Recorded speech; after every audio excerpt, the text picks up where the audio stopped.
Good morning everyone. Ay naku mga mare, talaga nga namang magaling ang mini air cooler na ito. Napabili ako mga mare online. Ayan siya mga mare, napakalakas talaga ng hangin bukod dun ay malamig. Kasi nga naman mga mare, napakaganda niya kasi mini lang siya. Kahit saan mo siya dalhin, pwede sa sala, sa kwarto, sa kusina. Madalas dito sa kusina napakainit. Yan nga mga mare, lalagay mo ng yelo dyan sa ibabaw and then after ay meron ding lagayan din sa ilalim. So napakaraming parte ng lalagyan mo ng yelo sa ibabaw at sa ilalim.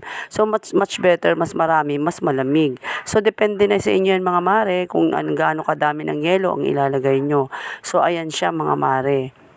So napakaganda niya talaga mga mare. Mula nung binili ko to ay lumamig na talaga dun sa area ng kusina dahil talagang mainit. Ayan siya ang switch on at ito naman yung lakas at mas malakas. So ayan ang mga switch niya at meron na rin niyang manual mga mare para mag-guide kayo. Madalas to mga mare ay nakapwesto dun sa kusina ko habang ako ay nagluluto. Talagang napakaganda nga. Dahil nagsabi nga ako kay Habi na ibili niya ako dahil talagang sobrang init dito sa kusina. Alam mo naman mga nanay, madalas talaga tayo ay nasa kusina ang lugar palagi. Ayan siya mga mare, medyo nalamig-lamigan nga ako. Kaya mga mare, kung bet nyo to, ilalagay ko ang link sa comment section at sa yellow basket. Bye!